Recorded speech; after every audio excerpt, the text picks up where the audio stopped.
Jack Mercer stared out the small window of the shuttle. While black space stretched endlessly, dotted with distant stars. Below him, Saturn's rings shimmered like frozen fire. He was on his way back to the mining station, after a routine check at a nearby satellite lab. Nothing exciting. It's just another day in the outer solar system. Jack was a mid-level exobiologist and part-time tech engineer. Not exactly a hero, not really important, but he liked the peace. Liked working with data and rocks and samples. Human. Politics and drama were far away, left behind on Earth and Mars. He leaned back in his seat, closed his eyes, and let out a deep breath. Then the lights flickered. The shuttle's walls vibrated, gently at first, then harder. The onboard AI spoke in a calm but firm voice. Okay, unknown gravitational interference detected. Adjusting trajectory. Warning. External anomaly.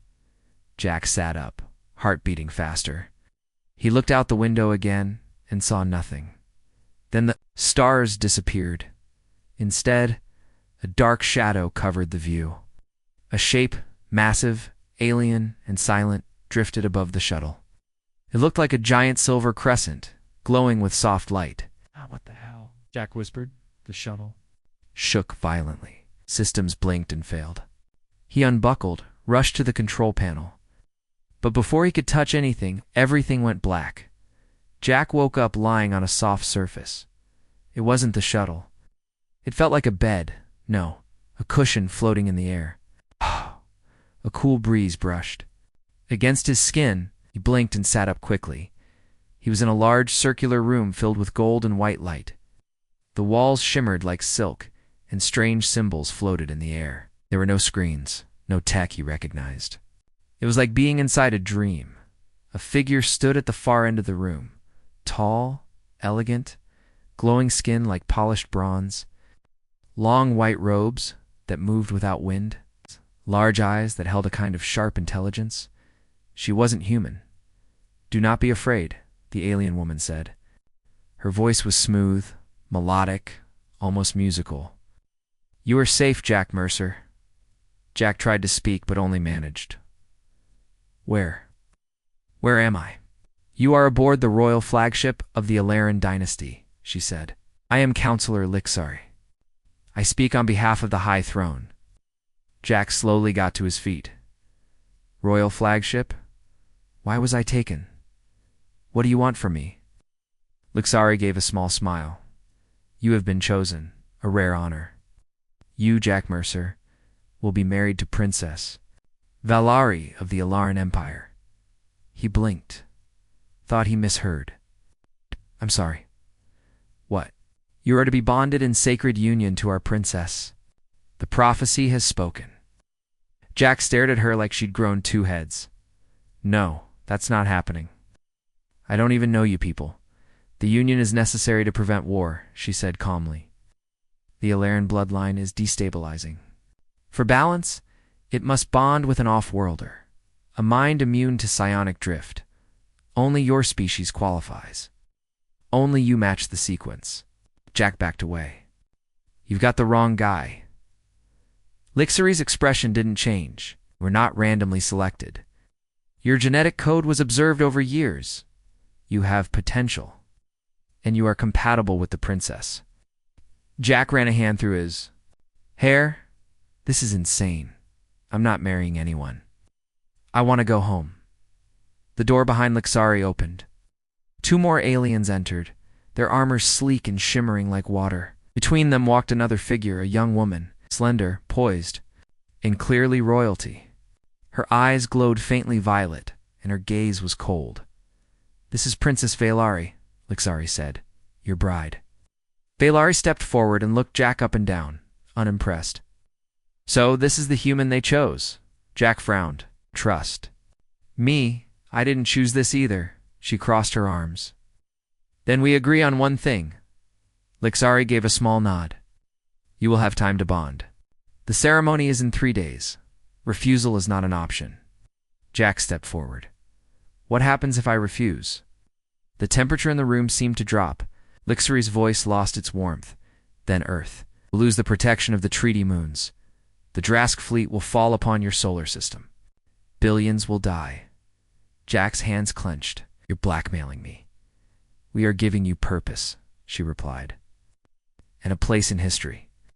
Valari turned and walked out of the room without another word. Jack stood there, stunned, heart racing. What the hell was happening?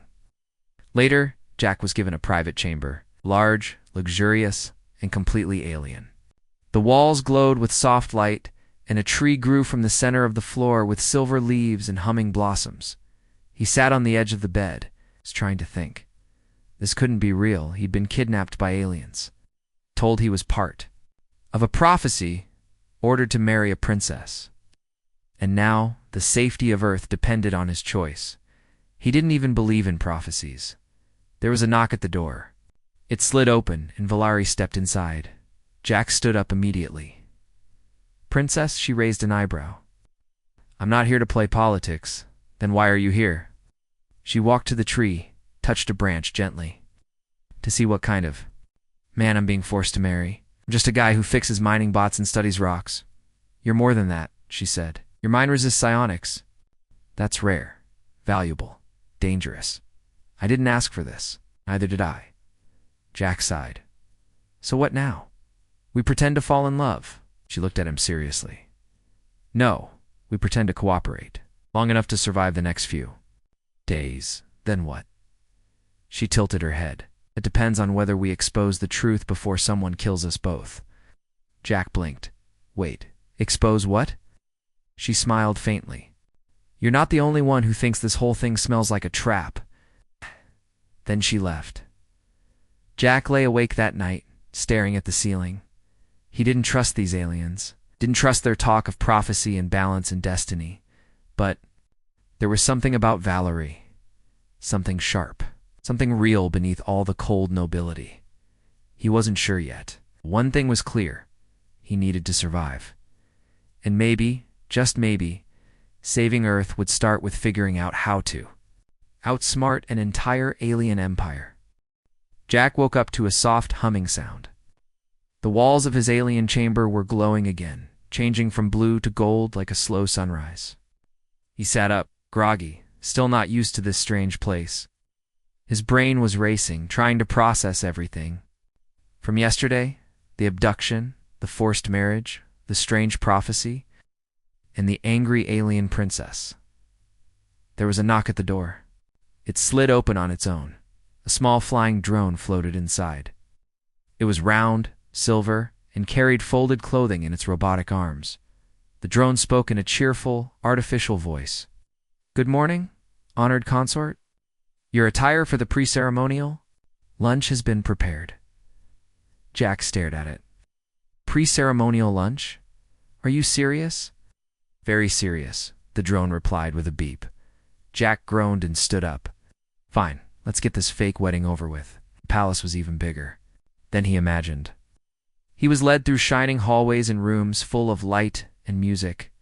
Illarons walked everywhere in flowing robes, their glowing skin and strange eyes giving them an almost magical look. Everyone stared at him. The human. He felt like an animal on display. The lunch was held in a garden, but the garden floated. In midair, dozens of circular platforms were connected by glowing bridges, and trees with blue leaves swayed in a wind that didn't exist at the center. Princess Valari sat at a table with her parents, King Roland and Queen Celira. Both looked powerful, calm, and unreadable. Jack was brought forward and told to sit beside Valari. She didn't look at him. The king finally spoke. His voice was deep and full of authority. Human, welcome soon. Your names will be joined. Our bloodline will be secured. You understand the importance of this event? Jack kept his tone respectful. I understand what you're asking of me, Your Majesty, but I still don't understand why me. Queen Celira gave a gentle smile. Because the ancient codes predicted your kind. And because you, Jack Mercer, are immune to psionic manipulation. That makes you valuable. Jack looked at Valari, who still hadn't said a word. And does she agree? Valari spoke finally, eyes cold. Doesn't matter what I agree with. I obey. The table went silent. Jack gritted his teeth. This wasn't a union. It was a prison sentence. Later that evening, Jack was back in his chamber, pacing. He couldn't stay like this, a puppet in some alien marriage drama. He needed to understand what was really going on. The knock came softly this time. It was Valari. She entered wearing a dark cloak instead of her royal dress. Her tone was sharp. "Get ready. We're going to the deep library." Jack blinked. "What?" Said you wanted answers? "The deep library holds the real records, the ones my family keeps hidden. We don't have much time." Jack grabbed his coat. "Lead the way." They moved through secret passages, away from the glowing halls and royal guards. Valari moved, quickly and silently. Jack struggled to keep up.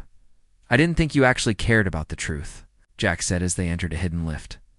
"I don't care about you," she replied. "But I care about lies. I don't trust my uncle or the council. Something about this marriage smells like politics, not prophecy." Jack raised an eyebrow. "So we're both prisoners in this royal game?" She looked at him for the first time with a trace of sympathy. "Yes."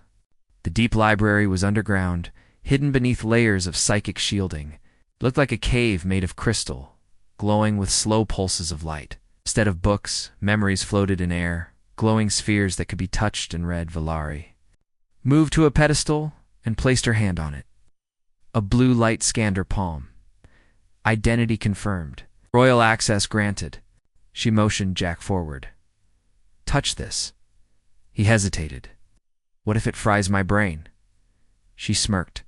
"You're immune, remember? Just do it." Jack placed his hand on the pedestal. A wave of images hit him, flashes of the past glowing.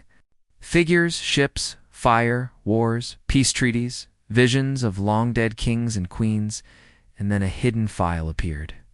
Prophetic bond file. Classified council eyes. O&L. Jack blinked. "That looks important." Valari opened it. The glowing sphere revealed a video, a message recorded by an old Alaran woman with glowing red eyes. "If you are seeing this, the dynasty has fallen into danger.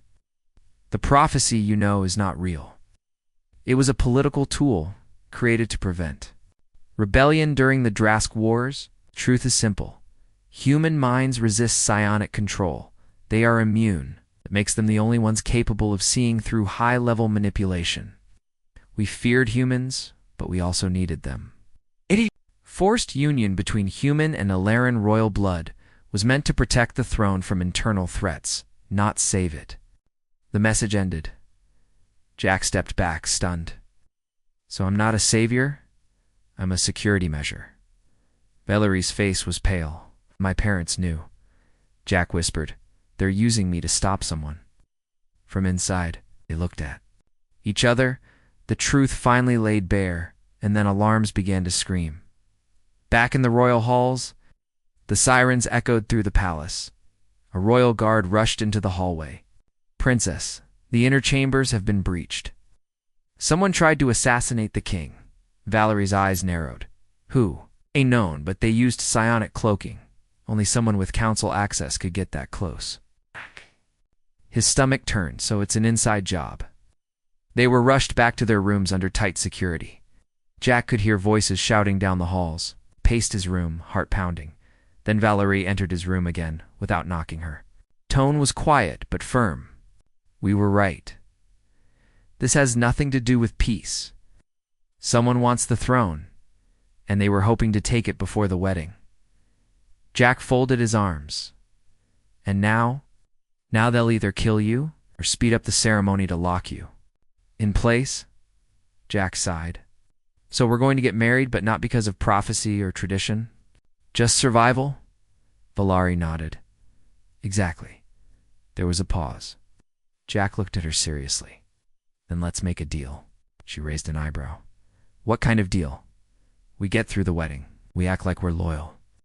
But in the background, we uncover who's behind this. We play along. And strike when it counts." Valari slowly nodded, agreed. Jack held out his hand. "Fake husband and fake wife." Valari smirked and shook his hand. "Fake allies, for now."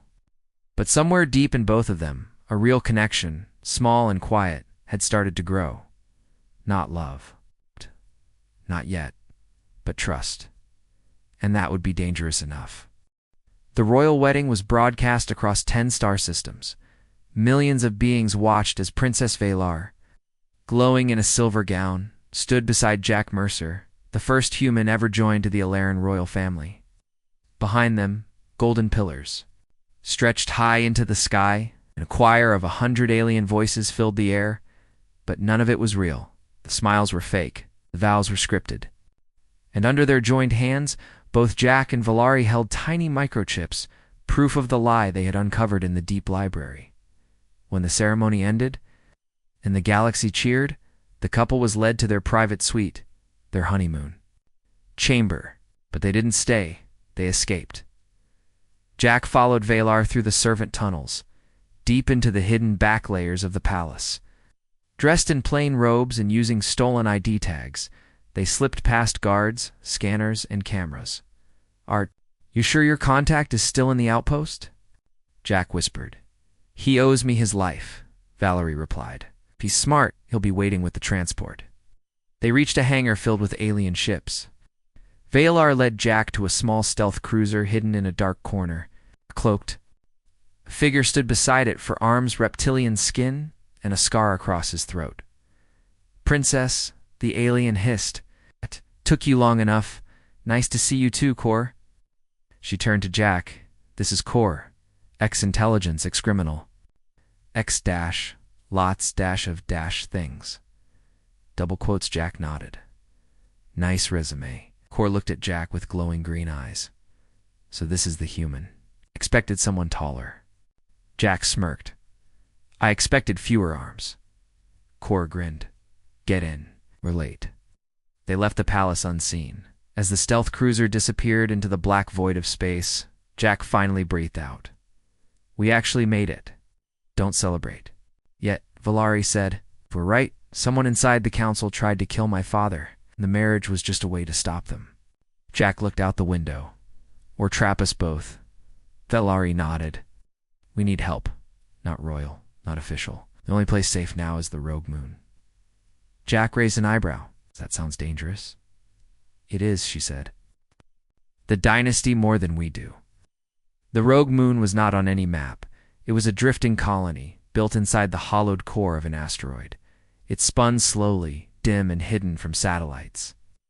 The place was full of exiles, smugglers, hackers, and fugitives. The perfect place to disappear or die. As their ship landed on a metal platform, dozens of eyes turned toward them. Aliens of all kinds watched the newcomers. "I hope your face isn't too famous," Jack muttered. Valerie pulled up a hood. "Here, everyone wears masks." Inside the Rogue Moon, they were taken to a dark bar lit by red lights. A woman waited for them, human, tough, with metal implants in her skull. She looked at Jack. Well, the groom shows up. "You know me?" Jack asked. "I know Earth," she replied. "And I know when a royal marriage is a cover story." "You've got 10 seconds to tell me why I shouldn't sell your location to the highest bidder." Valari stepped forward. "Because we have this." She held up a tiny cube. The woman's eyes narrowed. "A memory core, taken from the deep library," Valerie said. "It proves the prophecy was fake, that someone high in the council tried to kill the king." The woman leaned forward, interested now. "And what do you want?" Jack spoke. "We want a way to send this to the Galactic Council. Public signal. A broadcast they can't shut down." "That's risky," she said. "Council tech can block almost anything." "Not if we use the old relay tower," said a voice from behind. They turned. A small alien with a hunched back and glowing orange goggles waddled forward. "I've been waiting for a reason to burn the throne," he said, giggling. "Let's give the galaxy a show." The relay tower was an ancient structure, built centuries ago when the first star empires began. It was now abandoned, floating near a dead planet. But its systems still worked, and if accessed, could beam a message to every system within 1,000 light years. That was their plan. Sneak in, connect the memory cube, broadcast the truth. But they weren't the only ones who knew about the tower. As the stealth team landed near the old relay site, alarms began to scream. Valari looked out the window. Drask ships. 4 of them. Jack's eyes widened. That's a kill team. They followed us. Kor growled. Someone leaked our plan. Jack grabbed his gear. We have to get in. They destroy the core, it's over. Oh, Valari pulled her weapon, then we hold them off. The relay tower was a tall, broken spire. They ran inside as blaster fire lit up the landing zone. Valari and Kor returned fire while Jack and the small alien hacker sprinted toward the control chamber. Jack, you have 30 seconds, Valari shouted. Inside the control room, Jack found a dusty console covered in vines. He slammed the memory cube into the slot. The system flickered. Ancient relay protocol, ready for transmission.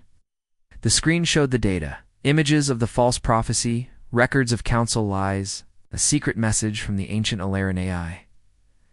Jack hit send. Outside, the Drask soldiers were closing in. Kor took a hit to the shoulder but kept firing. Valari fought like a storm, her hands glowing with controlled psionic energy. Transmission started. Jack shouted. Then the screen turned red. External override detected. What? Jack gasped. He looked up. A shadow stood in the doorway, tall, dressed in black royal armor. Valari turned, eyes wide. Uncle. Prince Valek. Valek walked into the room, calm, deadly. I knew you'd come here, he said. You always were predictable, Valari. You tried to kill the king, she growled. He was weak, Valek replied. The bloodline is decaying. We need strength, not prophecy, not humans. He looked at Jack with disgust. Hey, this is your savior? This soft creature? Jack stepped forward. Soft maybe, but smart enough to expose you. Valek raised a hand. Ducked. Jack flew across the room, slammed into a wall by invisible force. Enough games, Valek said, mending. This. But before he could strike, Valari screamed. Her power burst outward in a wave, a shield that blocked Valek's psionics. You forgot, she said through clenched teeth. He might be soft, but I'm not. Jack, coughing, crawled to the console. He reached into his jacket, pulled out the backup cube. Click. Transmission complete. Valek turned, stunned. What did you do? Jack grinned. Plan B, you lose. Across the galaxy, screens flickered. On royal ships, on merchant docks, on pirate stations everywhere. Beings saw the same thing. The false prophecy exposed. The royal lie revealed. And a human and a princess standing together. Side by side. Against an empire's secrets, they escaped. Barely the relay tower exploded behind them as Valek's fury burned the skies. But the message had already spread. Council couldn't erase it now. People knew. Back on the rogue moon, rebels began to rise. And Earth sent a message. We received your signal. Stand by. Reinforcements coming. Jack sat beside. Valari on the edge of the ship, tired, bruised, alive. She looked at him. That was brave. He smiled. You too. They sat in silence for a while. Then she asked softly, Do you think, after all this, we'll still have to be married? Jack chuckled. At this point, I think we already are. It's Valari. Smiled, a real smile, for the first time. And in the quiet between stars, 2 unlikely allies looked ahead, toward a war still waiting to begin. End of part 3. The war didn't start with guns. It started with whispers. Across the Alaran star systems, voices began to rise. First quietly, in secret rooms and dark corners, then loudly in public halls and crowded cities. The truth had spread, the fake. Prophecy, the lies of the royal family, the power-hungry traitor Prince Valek, and the strange bond between a human and an alien princess. Jack Mercer had become a symbol, not of power or prophecy or magic, but of resistance.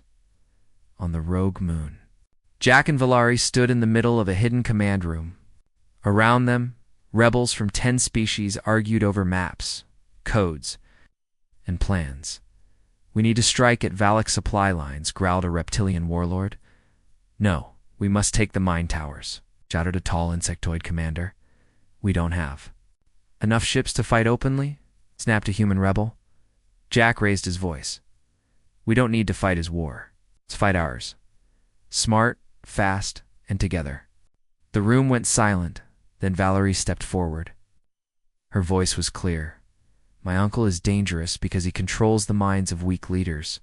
The psionic towers give him power. If we destroy them, we take away his control. A quiet murmur of agreement moved through the room. Then it's decided, said Kor, their four-armed alien ally. We hit the towers, one by one. Their first mission was on Talaris, a mining moon. Valak had installed a mine tower in the center of the colony. It looked like a needle of silver metal, reaching high into the sky. Its glow kept the people obedient, silent, fearful. Jack, Valari, and a small team were dropped outside the colony. Disguised as traitors, they moved through the checkpoints. Jack noticed the people. Their eyes were dull, their faces blank. They're being controlled, he whispered. Valari nodded.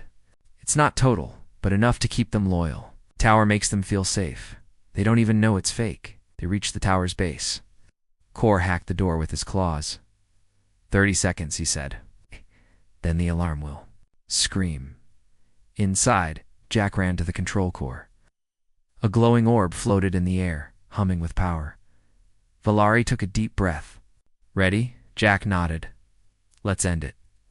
She raised her hands and blasted the orb with a wave of psionic energy. Jack slammed the override button. The tower flickered, then exploded. Outside, the people blinked, like waking from a dream. And for the first time in years, they felt free. Word spread faster than fire.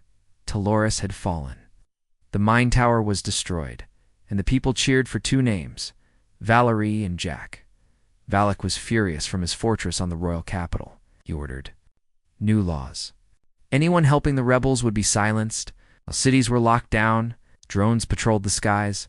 But fear could no longer stop the galaxy. The resistance had begun. Days later, on the ship Midnight Ember, Jack sat beside Valari at the command table. They had destroyed 3 towers now. Freed 3 colonies. But the next one was different. Alara Prime, the capital planet, the throne world. That's where Valak had moved his mine core. Powered the last and most powerful tower. It connected to every other one. They took it down. They could shut down the entire system, but it wouldn't be easy. The core is inside the palace, said Kor, pointing at the map. And the palace is surrounded by thousands of guards, elite ones. And worse, added Valar Valek himself, is no normal leader. His psionic strength has grown. You may not be able to face him directly. Jack stood. Then we don't fight him head on. We sneak in. We find the core, and we destroy it. Kor smiled. A suicide mission. Jack grinned. Only if we fail. The plan was simple and dangerous. They would land in disguise. Use the underground tunnels to reach the palace.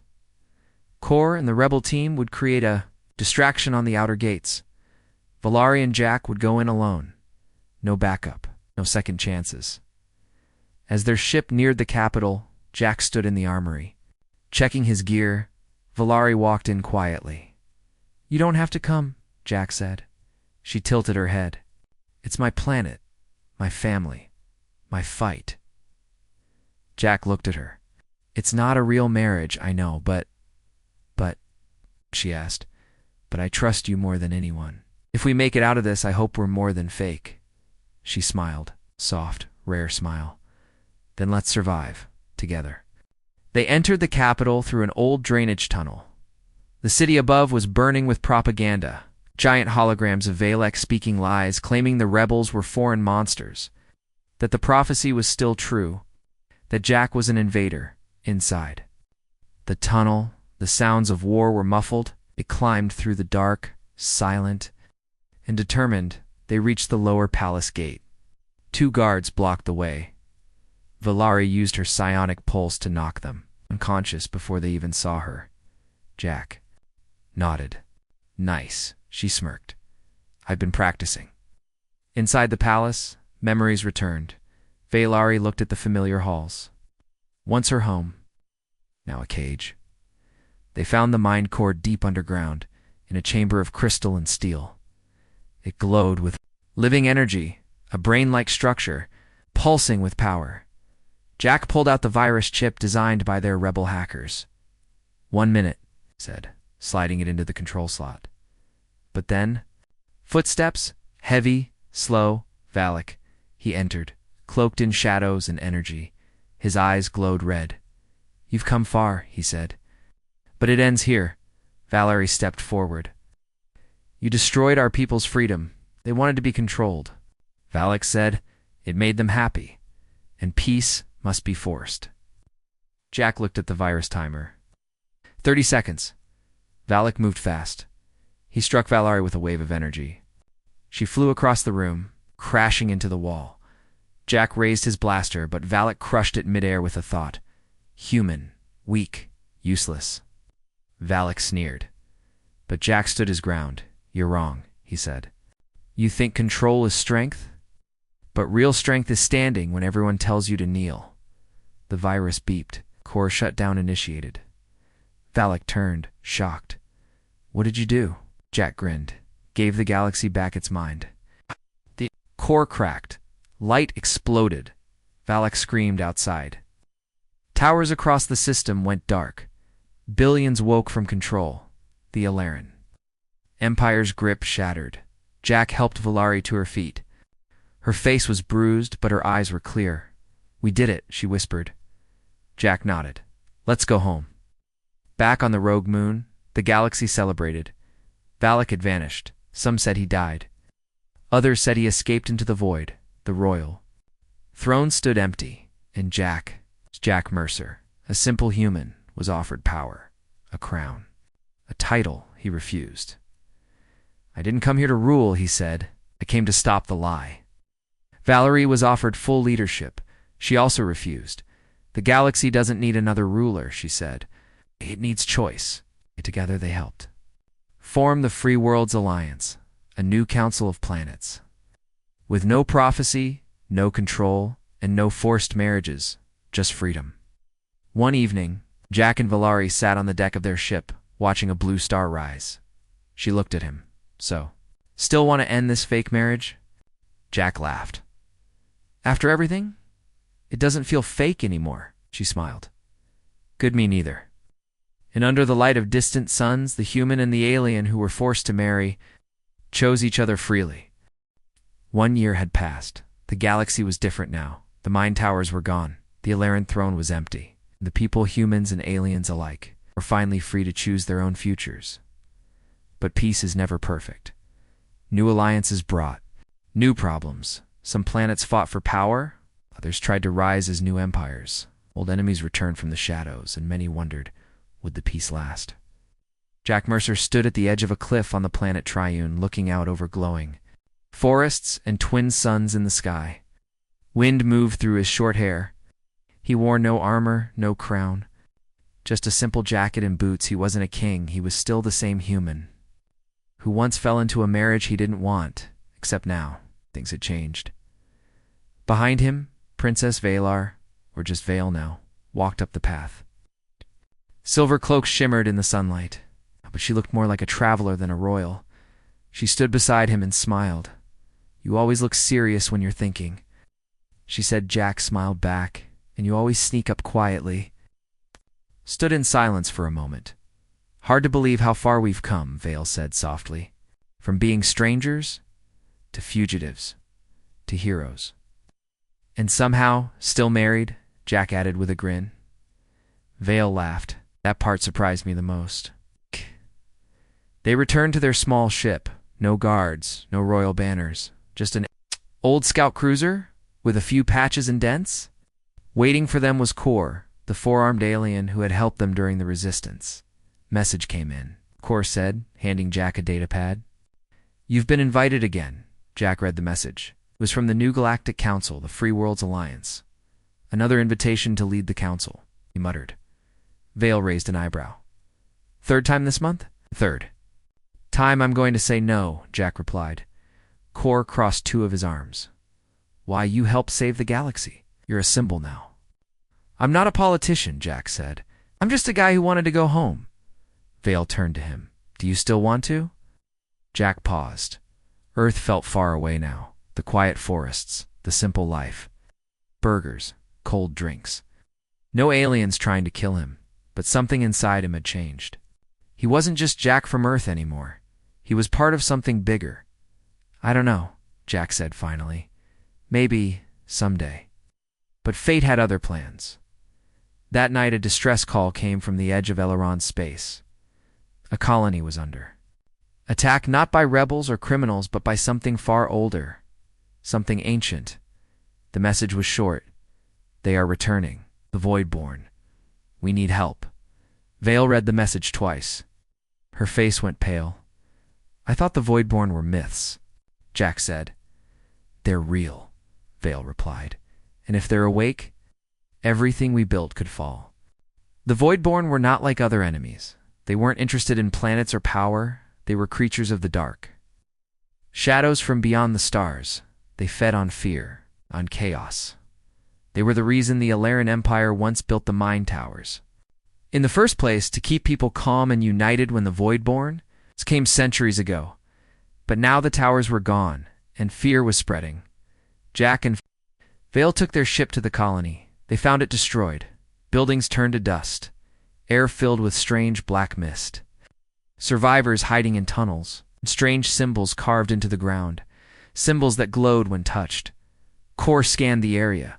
No heat signs. No life forms. Jack looked around. Then what killed them? A whisper moved through the air. Cold and quiet. Vale closed her eyes and focused. Her psionic gift flared like a flame. She gasped. They're here, she said. Not physical, not like us, but present. Watching. Jack turned, eyes sharp. Then we fight them. How? Not with weapons, she said. Like with minds. With strength of will. Jack frowned. I'm not exactly a psionic warrior. Vale took his hand. No, but you're strong in a different way. Your choices are powerful. You resist fear. That's what they hate. They returned to the Rogue. Moon, now the home base of the Resistance Stern Council. Leaders from dozens of worlds gathered to speak. The debate was loud. We need the towers back. No, that's the same mistake the old Empire made. We should hide, not fight. We need unity, not panic. Jack stood and raised his voice. We destroyed control because it took away freedom. We won't rebuild it. Then what do you suggest? Asked a sharp-voiced delegate. Jack looked around. The Voidborn feed on fear, so we don't give. The many? We prepare. Together. Freely. Vale stepped forward. We train minds. Not to control, but to resist. Every being can learn to shield their thoughts. Stand strong, think clearly, is the new defense. It wasn't easy, but the galaxy listened. In the months that followed, a new project began. The Unity Network, not a control system, but a support one. A network of teachers, healers, and protectors who helped people understand fear, resist panic, and grow stronger in their own minds. Jack and Vale traveled system to system, helping worlds prepare. They saw hope grow again. Not because of magic, but because of choice. One night, on a quiet space station orbiting a glowing gas giant, Jack sat on the roof with Vale beside him. They watched shooting stars streak across the sky. I never thought I'd say this, Jack said, but I don't. Think I want to leave anymore? Leave where? Vale asked. Here, the galaxy? This life? You? Vale smiled. Then don't. She pulled something from her pocket, a simple silver band. Jack blinked. Is that a ring? Vale looked shy for once. We were forced to marry, but I want to ask again. This time, by choice. Jack stared at her, then laughed. I was going to ask you the same thing. They both laughed. And under the stars, they chose each other again. Not because of a prophecy, not because of duty, because they wanted to. 5 years later, the Voidborn had been pushed back. Not destroyed, but held at the edge of known space. The galaxy stood united, not through fear, but through trust. The Free Worlds Alliance grew stronger, but carefully. No more crowns. No more lies. Every world had a voice. Jack and Vale retired from the spotlight. They opened a school on a small green moon, teaching young minds to resist fear, to protect others, and to think freely. They lived simply. Sometimes they visited Earth. Jack introduced Vale to burgers and movies. She introduced him to mind, meditation, and gravity-free dancing. They were strange, different, but perfect together. One day, a young student asked them, "Is it true you didn't even like each other at first?" Jack laughed. Not even a little. Vale smiled. He was loud, clumsy, human.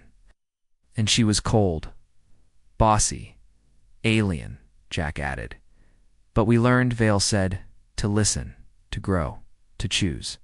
Jack winked, and the rest is history.